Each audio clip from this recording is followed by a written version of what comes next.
I have like this vague memory in my mind of when I was like 7, going through YouTube and watching old All That clips.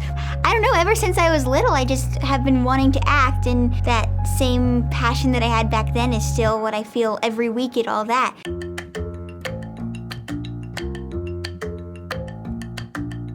Ever since I was little, I've always just was performing in front of my family, in the car. I was always singing. I was always pretending like I was a weird character. I was a weird character when I was little. I was insane. And I'd be filming like fake videos on my phone and pretending like I had like a YouTube channel. So I did softball when I was little, and I absolutely hated softball. I cried on the pitcher's mound every single game. And then so my mom was like, well, I heard they're doing a community theater show. Do you want to try it? And I was like, yeah, sure. It's in the air conditioning, whatever, I'll do it. And so I signed up to audition. The show was Beauty and the Beast. All the little kids were like utensils, like forks and knives and plates. So I wore a cardboard fork on my back, like a backpack, and it was tall. I had my little cardboard fork and I was ready to rumble. And so after I did Beauty and the Beast, I did like every single show known to mankind at that theater. So we go over to LA and I do another theater there. I did Shrek. I played Teen Fiona, and that was really cool. I met a lot of cool people. And then I just auditioned. I don't even know, probably like thousands of auditions. I mean, it was tough. You go on like a ton of auditions and you get a lot of no's, a lot of rejection. To deal with all the no's, my dad and I made this no jar, and it was literally like this big, and every single audition I went on that I didn't get, we would write and put in there. And then if I got something like a commercial, then we'd Sharpie a line on it and be like, it took this many no's to get this commercial.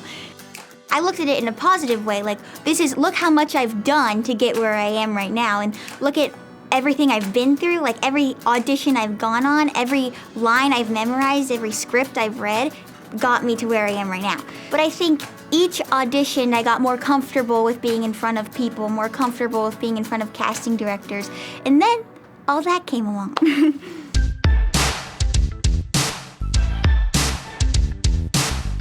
I auditioned for All That, I think in the beginning of 2019. I did 4 characters. It was like a spy, a goth person, a sports lady, and a grandma. I'm Grandma Betsy. I like long wheelchair rolls on the beach. But going to Applebee's at 4 p.m. is my jam. It's lit. I love making cookies for my grandchildren. Dab on the haters. And then I did a test, and a test sounds very scary, and it was very scary, but I did my characters in front of like all the big, important, crazy, cool people. I was just so worried that like all this hard work that I'd built up for this audition was just gonna go away if I didn't get the job. And so I got home from school. I was pretty tired. My mom said, someone needs to talk to you, and I was like, okay, who? Like, I don't want to talk to Grandma right now.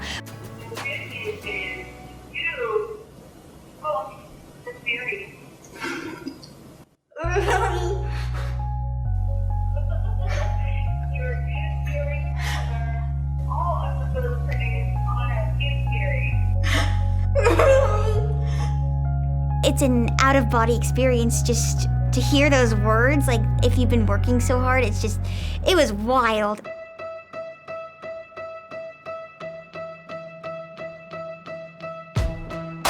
The most fun parts about doing a show is just doing it with all my close friends. We do a lot of crazy stuff on the show. Like, we get hit in the face with food, there's stunt doubles, things are flying through walls. Every week is like comedy boot camp for 10 hours a day. We're working, we're learning, we're laughing at each other, and that's the fun part.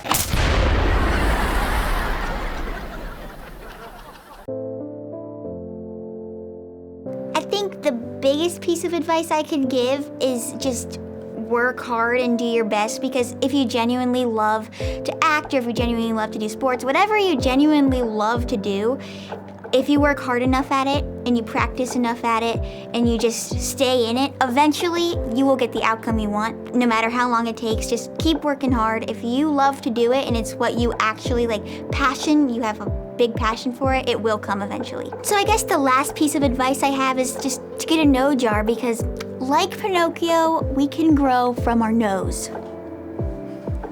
Great, awesome. Great. Very thanks.